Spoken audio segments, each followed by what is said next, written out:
what's up everyone, GameDad here, coming at you guys with a brand new ranking video, and this time we are taking a look at every single handheld that I currently have in my collection. So let's go ahead and dive in and check out that tier maker list. All right, so here we go. We have our S through F tiers, and we have all of the different handhelds that I have.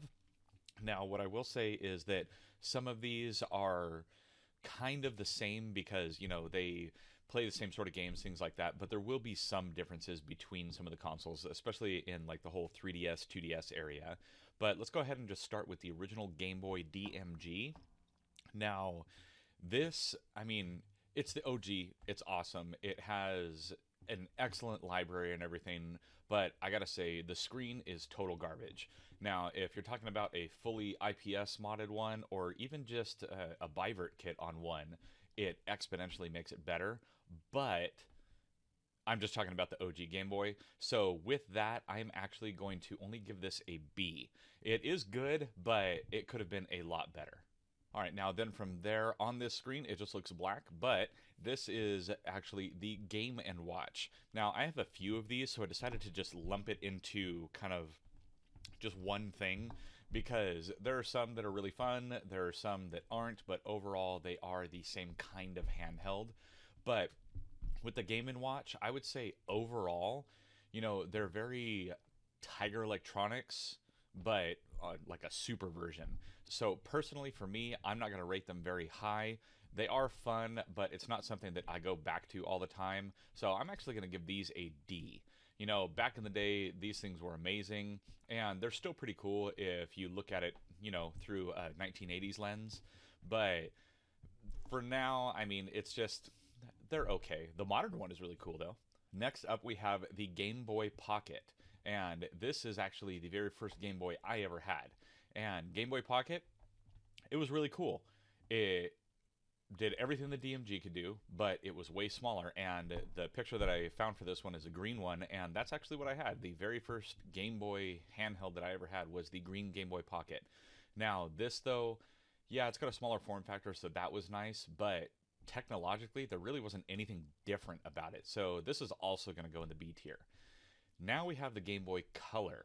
Awesome library, did come with a lot of shovelware as well, but games were in color, and that was phenomenal. So this one is still going to get a B. Because it didn't have any kind of backlight, it was impossible to play this thing at nighttime, and even during the day, the glare was so bad on the screen that it was hard to see. You basically had to play in a moderately lit room for it to be truly enjoyable. Now we are on the Game Boy Advance, and this is the very first handheld I ever personally bought, and I was so excited. I got the Glacier White one, and I played the crap out of this thing. It was amazing. Now, the library on it is excellent, but again, really hard to see. So this one, although it is still really hard to see, I'm actually going to give this one an A, because I love that handheld, and I still play Game Boy Advance games all the time. So this was a great, great handheld. Now, up next, we have the Game Boy Advance SP. Now, this took everything that was great, made it small, and added a backlight if you got the 101. And I, of course, have the 101 because you got to get that backlight. This right here, it can play DS games, it can play Game Boy, it can play Game Boy Color, it can do all of it, and it does it very well. So, S tier for sure. I love the Game Boy Advance SP. It is a phenomenal console. Now, Game Boy Micro. It's cool. It's novel. In my opinion, it's stupid. It's a C. Now, the OG DS. I never had the very first clamshell DS. I have one now, but I never got it when it originally came out. But still a really cool handheld. Obviously, it was, groundbreaking for its time, but I wasn't a huge fan of the original model of it, so with that, I'm going to go ahead and give this actually a C. The DS did also have a lot of shovelware. Most Nintendos end up having a lot of shovelware, but this one, it was okay. I was okay with it, but what I really liked was this one, the DS Lite. This one is going on the A tier because it was phenomenal. It was a much better design. It was more compact. It still played Game Boy Advance, it played DS, it played all those kind of games. You had so many generations of games you could play on this one handheld, and it was backlit. It was great. This was an excellent handheld. Still, I like the SP more just because of its overall form factor and my nostalgia for it. But if you go by hardware and what it's capable to do, then the DS Lite was definitely better than the SP. But this is my list and I make the rules. Up next, we have the 3DS. This is the original 3DS. And honestly, I played a lot on it. I didn't really care for it that much, though. I was getting into home console gaming a lot more at this time, and this kind of just fell to the wayside. I would take it on the go and play games now and then, but overall, it wasn't that good in my opinion. I didn't care about it as much. So this one, I'm actually going to throw that down in the C tier. And just like with that one, I am also going to throw the 3DS XL down in the C tier because it's the same thing, just a bigger screen. Didn't really care about it. This one, however, the new 3DS XL, that one was awesome. It added the C stick on it, it added more power to it, it was the bigger screen, and this one, I played the crap out of this one. This was an excellent, excellent handheld. I'm going to throw this one up in my A tier. Now, right here we have the 2DS. I never jumped on the 2DS bandwagon, anything like that, because I didn't care. And it has a really terrible form factor, in my opinion. And because of that, it's going in the D tier. Yeah, it could play 3DS games just without the 3D aspect. And I mean, that's cool because, nobody ever really used the 3D aspect. It was just a novel thing. But the form factor of it is just dumb. Then right here, we have the new 2DS XL. And this one is the one that I still currently play now. And it's great because I never use the 3D, so I didn't care about losing the 3D. And it is an excellent handheld, and I really liked the like stylized plastic cover that was on it. Yeah, it was plastic, but it added a nice texture. It had a really cool color scheme, things like that. So this one I'm gonna actually throw up into my B tier. Now, next up, we have the battery guzzler itself, and that is the Game Gear. Now, most of the games, in my opinion, on this handheld are total trash, but the ones that are good are really good.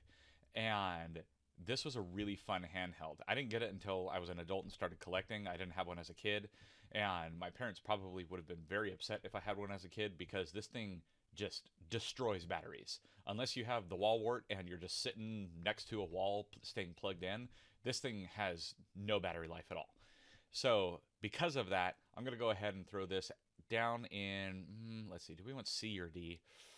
I'm going to say D. I mean, yeah, it's cool, and technically speaking, it's a nice console, but that battery thing, man, that was bad. Now, I have two different versions of the Atari Lynx. I have the version 1 and I have the version 2. So I went ahead and just threw both pictures up on here. Now, they have the same technical characteristics. I prefer the form factor of the Model 2 more. That's this one that I'm hovering over.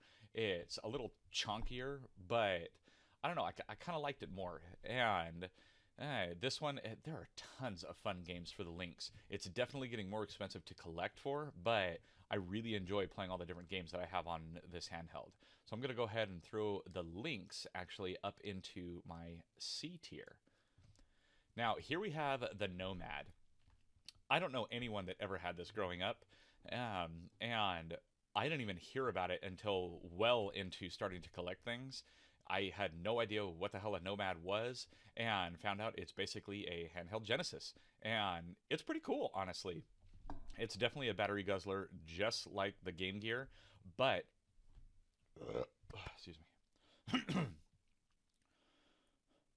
But you have the entire Genesis library at your disposal, which is awesome. So this gets a higher rating than the Game Gear, but not that much higher. I'm going to throw it in the C tier. All right, now, this was my very first video game handheld, and, it's a doozy. It's pretty awesome. I don't know how they got so many actual popular IPs on it, but that is the Tiger handheld, the Gamecom or Game.com, whatever the hell you want to call it. It was cool because you could put two games in it. It was the first handheld that I'm aware of that actually had a touch screen on it, so that was cool.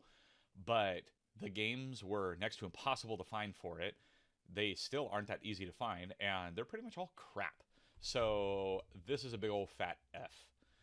And along those same lines, we also have the R zone. I thought I was the coolest thing on the playground when I busted out my R zone headset. And then I saw myself in the mirror and quickly realized I was wrong. The R zone is garbage. It's a Tiger handheld you strap to your face and is colored red. And that's about it. The games are garbage. I mean, it's a novel thing to have in the collection, but that's about it. Now, we have the one and only Taco. That is the N-Gage cell phone that also plays games. This is another one where they got a ton of IPs for it. I don't know how, but I mean, they even had like Tomb Raider and all that kind of stuff on it. They had Tony Hawk's Pro Skater on there. The games for this, I almost never see them in the wild, and they're almost always insanely expensive. So I only have a few games for this. And I mean, it's more of just it's a novel thing. The second iteration of this was a much better design. This one, you had to completely power it down and take out the battery just to change the games. Then you have to wait for the stupid thing to boot back up again to play. And it's just, it was dumb. You even had to, it's shaped like a taco, but you had to hold it with its small edge against your face to talk on it. So you had to hold it like this. That thing was stupid. But it's definitely a novel thing. It's definitely not getting higher than an F. I mean, it was trash. Now, the Neo Geo Pocket. Now, I still want to get a better color version of it. All I have right now is the regular Neo Geo Pocket, but this is an awesome little handheld.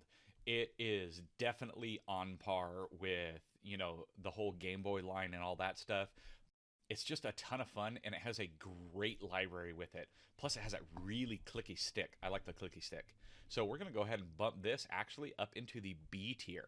This is an awesome handheld, and if you've never played one, I highly recommend it.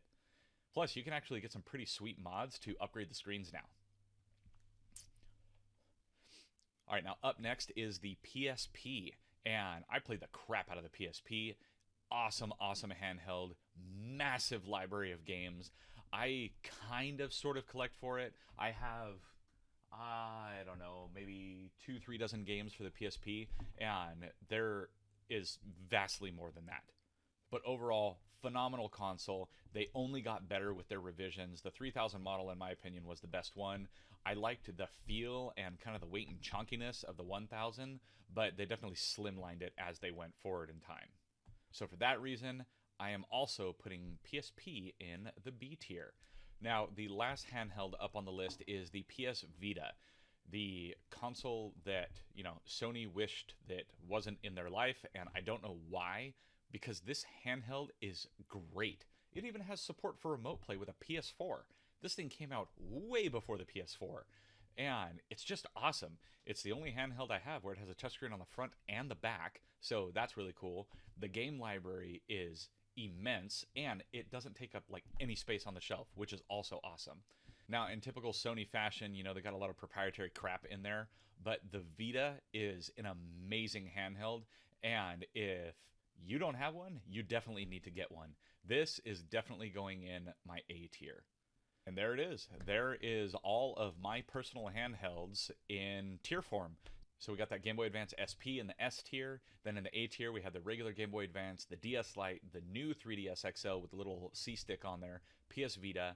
In the B tier, we got the original DMG Game Boy Pocket, Game Boy Color.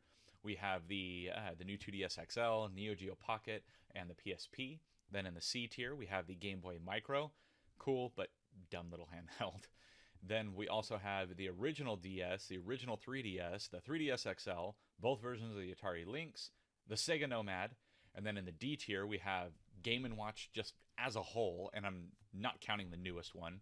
Then we have the original 2DS, very weird form factor, Game Gear, the battery guzzler, and then in the F tier we have the Gamecom, R-Zone, and the one and only Taco, the N-Gage. So there you have it, everyone. That is my personal ranking for all of the handhelds that I have in my personal collection.